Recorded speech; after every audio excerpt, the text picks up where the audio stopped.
IMHO Talk Show. IMHO Talk Show.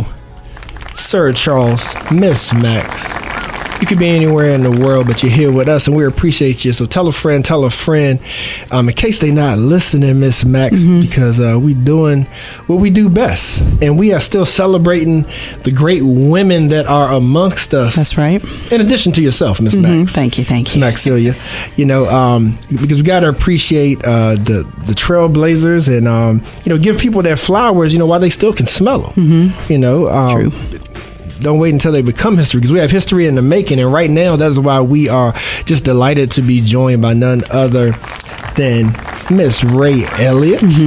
Yes, thank you for having me. Welcome to the show. Yes, indeed. From Flipp, Inc., where the motto is, because building people builds communities. Now, I know, Ray, that people have been seeing moves that you make, or even if they don't know the voice or the face, they should know the name, because you've been doing a lot on the solar energy, alternative energy front, correct? Correct. Yes, we have been training people. We've expanded to multi-states now, and we are also holders of a global accreditation, that NABCEP accreditation. Okay. Awesome. Now, we got to dig a little bit into the background on what got you on this journey, because even when I look at Flipp Inc. and I look at sort of the broad mission of what you're about, sounds like that you have a vision and a mission that's deeper than maybe just the energy sector and finding jobs there, because it looks like you talk about your mission is to create an inclusive workforce to reduce employment barriers for formerly incarcerated individuals and empower low-income communities with renewable energy and entrepreneurship development training. Like now that's a lot. It is. So kind of tell us what brought you here and why the energy sector is the route that you chose to go when it comes to having such a huge impact on formerly incarcerated individuals and helping them transition into the workforce. Well, it's a personal story and also a combination of a few factors. I have a slight background in renewable energy, specifically hydropower with the U.S. Army Corps of Engineers. I'd worked for several years with the Department of Defense on the construction side. I'm also an Army veteran, and I'm from rural community of Buckingham County. Okay. Buck. Yes. So coupled all that together, I also have a federal background, a criminal background, actually. So, going through all my life's experiences made me want to choose the renewable energy sector. It made me want to help those specific populations that are traditionally barrier-ridden. And, I had an opportunity to change that with my education, the experience I had in those sectors, and the fact that there's a massive gap in the renewable energy sectors, heavily whitewashed and male-dominated. And, of course, Flipp Inc. was born. Right. Nice. So elaborate a little bit on, I guess, your passion for renewable energy. It's not an area, an industry that our folk are typically interested in, overzealous about learning more about. Some might refer to it as boring. Nonetheless, it is extremely important. And so I think it's important for individuals to hear people that look like them, sound like them, talking about the particular topic. And I think that if you would share your story about how you gain interest in that industry, I think it's worthwhile. I think people should hear that to hopefully just kind of spark new interest as well. Yeah, so it was a combination of experiences and knowledge and things I had encountered. So I began my career in renewable energy with the Army Corps of Engineers in Carter's Lake, Georgia. It's a hydropower plant, specifically a pumped storage plant. Okay. And I'd gotten out of the military, decided I wanted to have an education in technology. Okay. So I had my technology background. I went in through the STEP program. It's their student employment program that U.S. Army Corps of Engineers has. They call it USAE STEP program. And they put me on the SCADA system. So the SCADA system is, I had to support it. It's the supervisory controls and data acquisition system. And what it does is it monitors and notifies of errors in the hydropower plant, but it also sends input so it can correct the systems as well, right? So that's how I learned about the hydropower and how important it was. And then I'm like, okay, they selling, the electricity that they generate to a power company. So how important is that? All I know is I used to turn my light switch on and it worked, right? So then I started getting more interested in that. So that's how my technology and that renewable energy sector kind of did a cross sector, right?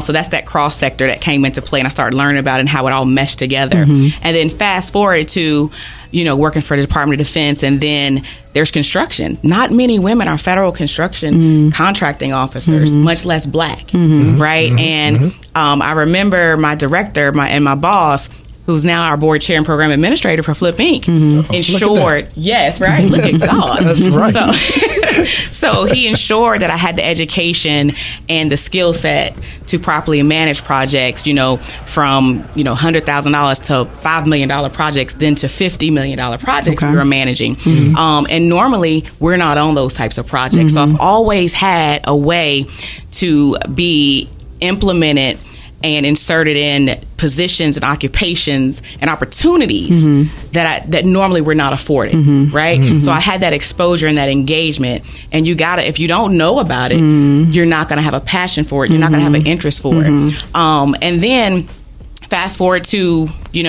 I made my mistake, had my legal battles, and so with this, I'm still going into prison with this knowledge, and I get out in 2017, I'm at the halfway house, and I remember I didn't have to struggle to re-enter society because of that background, because I was highly sought after. Construction companies are looking for somebody like me that knows about government contracting, how to get them in the arena, the minority certification part, those earmarked projects and things and contracts that are out there for them. So less than 30 days, I'm in a position making $75,000 or more, and that's low from what I started off when I went in it. But again, I don't have no bills at that point. And then I encounter a young lady. I never forget it, and she was really upset, and I had given her some jogging pants. She didn't really have much because people just gave me stuff from my friends. I didn't really lose anything when I went in, right? And so I'm walking around happy because I'm kind of like, whew, I'm reset, right? With no bills, no issues. I'm doing very well. And she was so thankful, and she said, I had a better life when I was in. That's sad. It is, yeah. And I started thinking to myself, how can I create an opportunity for others with the knowledge I have and the network that I have, and put it into place and be able to give back, not just be a success story, but create avenues and pathways for others to do more than survive and actually thrive. Yeah, love it. Now, so when you talk a little bit more about your transition back into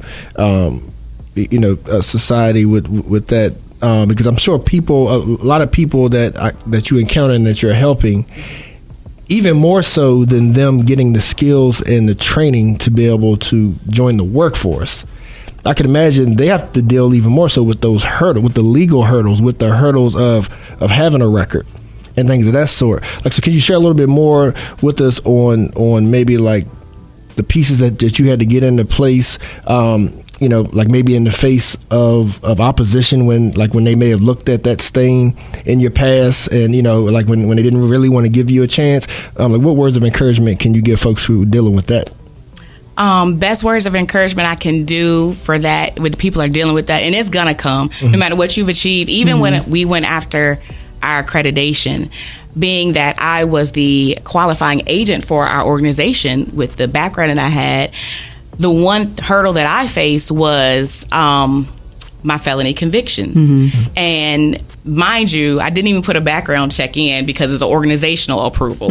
So they had to Google me, right? So we already know that's out of pocket. You circumvented your normal process to implement a barrier for me so that I wouldn't achieve it.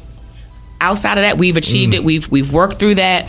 But the best advice I can give to others is bet on you. Don't give up. I bet on me. I knew that I wouldn't quit, because if you quit, you'll never win. That's what you have to think about. And then, outside of that, there was no additional plans. Plan A had to work. Plan B was to go back and make sure Plan A worked. Yeah, I like that. Yep. Yes, indeed. So, family, we are talking to none other than Miss Ray Elliott, Executive Director and Co-Founder, Flipp Incorporated, doing the do. She is the boss lady now. And now I got to ask you this question as well. So the gentleman that you mentioned that now works for you, is that a white or black gentleman? He's a black male. Black male. Okay. That's big because I want to ask, like, when you look at this business sector, so not only is it important environmentally, for the sustainability of energy and like how we produce it, you know what I mean, and just the whole debate on what energy sources are the best to use and whatnot. You know, we can get in more into that in a minute, but what about the passion behind hiring BIPOC people, and then on top of that, women?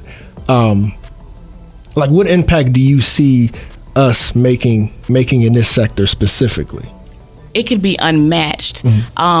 For example, Flipp Inc. is in the state of Virginia. We're one of 5 organizations that can certify and train and certify eligibility for the NABCP PV Associate Credential, for instance. However, we're the only one of its demographic. Our competition are 3 community colleges and Richmond Electrical Apprenticeship Program. But Flipp Inc. is led by a black female veteran that's just as impacted. So we directly represent the groups that we serve. We literally sent a ripple through last year at the time when we received our accreditation. We made Black history as well as women's history, right? Yeah. For February and March. So it's unmatched and it's monumental. And there needs to be diversification, equity, inclusion, and accessibility. And that's how we're able to really corner the market, because of look at where we're located, rural Buckingham County. It is a federal hub zone just by the zip code of it, right? Meaning that it is historically underutilized business zone. It's a rural community. HHS, Human Health Services, the federal government deems it having a health crisis, right? So that says a lot. That's accessibility. We ensure that we're able to diversify and practice everything we preach at the organizational level. There are no Black solar installation contractors in the state of Virginia. I sit on the board of directors for the Virginia Renewable Energy Alliance. And so one of the things that I am working towards as well is to offer insight into that accessibility part, possibly, working on programs to help build these contractors up and to let them know, this is also an economic opportunity for them, right? It sets you apart. There's work, there are federal funds earmarked and appropriated for you that you can't even go after because you're not in position. It's when preparation meets opportunity. That's right? You got to be ready to receive it. And then at the individual level and then the training level, I only know one Black certified trainer that can train for this, and he's my contractor. Okay. He trains my people, right? Outside of myself. So I don't train right now, right? So we're making BIPOC and minority trainers in the sector. So that's 3 levels right there. Your organizational one, your trainer one, and then your individual level. That's how wide open the renewable energy workforce is.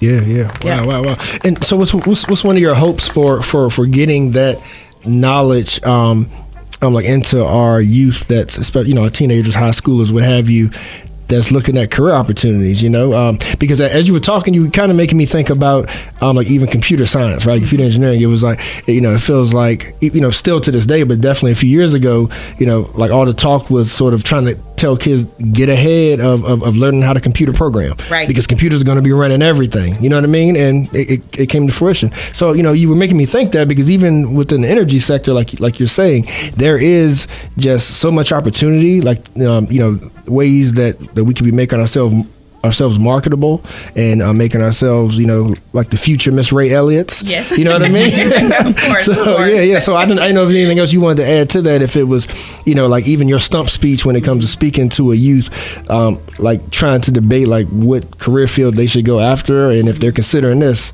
like why this would be a lucrative way to go. Right. You know? It's funny you say that because we're speaking tomorrow on a workforce readiness information session at Charles City County High School tomorrow. And one of the things we're doing is we're letting them know, like, yes, we have degrees, but I'll go and say, and one of our partner organizations, she's a female architect, Black female architect.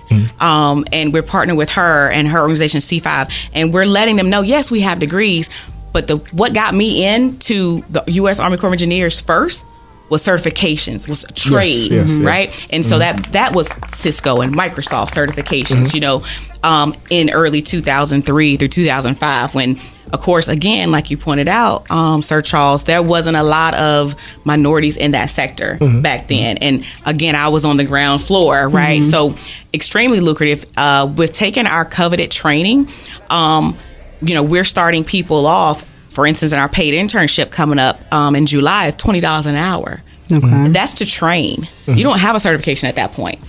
If you obtain a certification, 5 days, we have an accelerated and compressed training, Monday through Friday. It's 5 days when we host our trainings.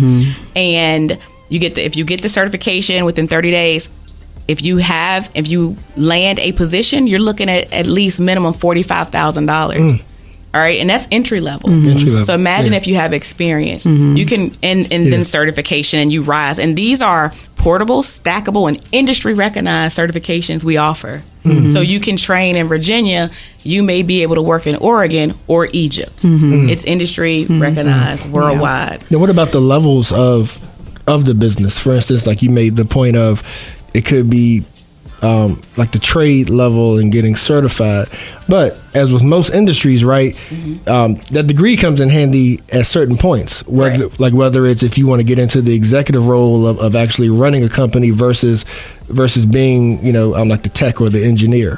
So I'm like, what would you add to that as far as this industry specific on it being goal relative, right, of when you should just focus on like the like the technical side versus maybe the business administration side. Right. Yeah. Well, I feel. Can I just add to it, because I'm also thinking about the likelihood of individuals being able to really thrive in that industry, considering it being dominated by white males, I'm assuming, right? Being able to thrive in that industry and facing the challenges that may come along with that, on top of being able to make the decisions that Charles references.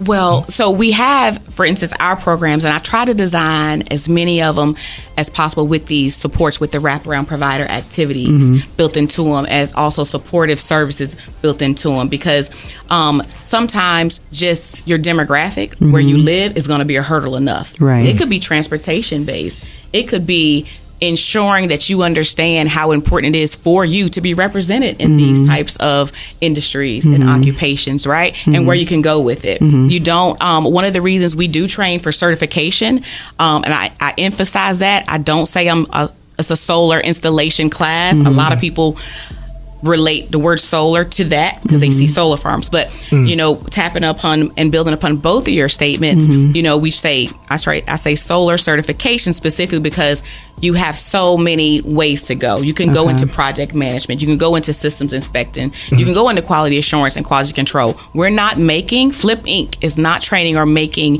knuckle draggers, right, or wrench turners. That's not what you don't need a certification for that. You don't need a degree for that, right? But you get a certification, you're going to be already 3 steps ahead. You build that out and you say you have a further interest in, hey, I want to be an engineer, or I want to be a project manager or a project designer on one of these projects. You get your degree. You can get a business admin degree. You have your certification in NABCEP and your PV associate credential, and then you learn AutoCAD. Now you're a designer. Now you're probably making 80 to 100K in a year or two. Right? Nice. Yeah. You're making it sound real easy to people. Real easy. It is. Because listen, she said you got to put your mind. You have to stay focused. You have to stay focused. And so people want instant gratification and instant stuff. It's not going to work like that. But what I can promise you is, I can streamline it for you. I can give you the blueprint. There you go. That's what I can do. There you go. And what about, this is somewhat of a foreign language to me, for the individuals who don't want to sit behind a desk, they want to be hands-on, what areas would they want to look into as far as working in renewable energy? Right. Well, if they want to be hands-on, the first thing I would recommend is become that solar installer. Okay. You have that option, right? Okay. So with solar certification in the renewable energy industry, you can be that solar installation professional. You can be somebody that works on systems inspections, right? Okay. And you can be somebody that works on the operations and maintenance side. You don't have to be a PV systems designer per se, right? So there's so many different avenues for it, and there's literally a certification for each one of those occupations I just named. Nice. Okay. Yeah, family. We are joined by Ms. Ray Elliott, Executive Director and Founder of Flipp Incorporated. So, Ray, let's talk about the future. Before we go, like, what more can we expect from Flipp Inc? Because like, we applaud all the accomplishments so far, but it looks like you want to keep growing. Like, the buck doesn't stop here, does it? It does not. I don't have a ceiling. So I would say, like our trainer extraordinaire would say, he always says, expect more in 2024, right? So we're currently rounding out. We already have an approved registered apprenticeship program by the Department of Labor and Industry for the state of Virginia. We are working on getting that funded, revamping some of the curriculum on that so we can fully roll that out for the 2024 to 2025 year and beyond. We're also expanding our employer partner network. We're always looking for employer partners. If you're interested in starting a workforce development program, a training program for your company internally, and becoming employer partners of our participants as well that we train and put through. We have a vetted program. Feel free to reach out to me directly via our website or email. All that information is on there, and that's www.flipp, F-L-I-P-P, Inc., I-N-C.org, O-R-G. And we're also rolling out 2 new projects. We're closing out the Albemarle County funded project, which is the FACE project, Flipp's Accelerated Clean Energy Project. That next training is March 25th through the 29th. And that is free to Albemarle County residents, and scholarships are available for City of Charlottesville residents through its Go Solar training partner agreement we have with them as well. And more importantly, we also have a United States Department of Labor funded project called the FACER project. That's Flipp's Accelerated Clean Energy Re-Entry project. And we start enrolling in May 2024 for that. And the first class will begin July 8th. All the way through July 26th. It is a paid internship starting at $20 an hour. Nice. Now for those that are listening, that are interested, so because I hear you talking to multiple demographics, right? Like, which is a great thing, beautiful thing. But for those that are interested, are there sort of recurring programs like that exist, or even like trade schools that are offering these offerings, or is it more of a matter of sort of contact you and like you can let them know like when the next go around is, or are there certain schools that they also can contact to get access to these resources? Well, they can contact Flipp Inc. We are continuously running our programs, right? So we're continuously, some of the projects have more services involved in them, right? And so we train everybody. We train industry professionals as well, but we prioritize and recruit to train from our most disadvantaged populations, which are your BIPOC, your women, your veterans, and your justice impacted, because they need us, right? And so we go and look for them. Unlike some institutions, kind of, they sit there and you just gotta wait, right? But we're not built like that, and that is not our intention. Our intention is to specifically diversify this workforce, right? And also affect climate change in the most positive manner and positive impact. So we routinely have classes running. The 2 projects that I did highlight, they're up and coming, and then also check back on our website as we continue to post more, because we'll also post some more Go Solar classes, which are specifically covered under the City of Charlottesville training partner agreement we have with them. So you check our website. We'll have more classes rolling out as well, and more information available. But always feel free to email me or contact me or anybody at our company. Two things come to mind. PVCC, Local Community College, offers workforce development training. I don't know whether or not Flipp collaborates with them, as well as the vocational school that the city schools have. I know the city just recently purchased it. I don't know if you all work with or planning to work with them at all to offer training to high school students, but those are ideas too. Yes, excellent ideas. So we've engaged PVCC and K-Tech, I believe we're speaking of. Yep, K-Tech. And so we talked a little bit about that earlier, Charles. And so we've engaged both of those institutions. And so, there's always somebody above somebody else. So we're just kind of running things up the chain right now. Hopefully it works out and we can ink a deal. I would love that as well, because it would help, them fulfill their obligations and their needs for that population as well, especially ours as well. So that would be exciting to do. Awesome. Well, if you need a reference letter, let me know, because building people builds community. See, I got it. Yes. Thank you so much.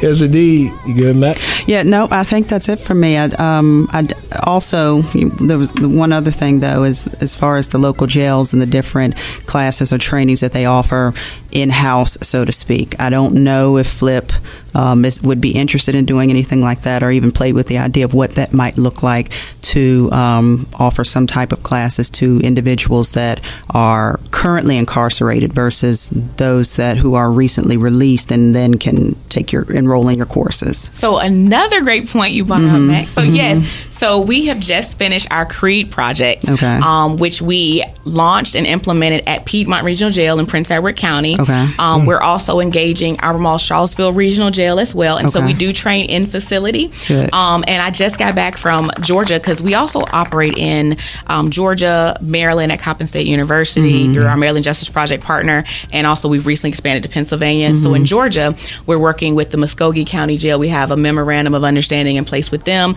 and then we'll bring a training in the institution this year with them as well. That's so awesome. yes, we are tracking on that, and we've already implemented several successful classes at Piedmont Regional Jail, so they're very pleased with our work. And we have people that have been certified already, and so we're working on getting them employed as well. And then one of the first Albemarle County training we ran, my project coordinator actually came from that training, got certified, so I hired somebody directly from that group as well. Nice.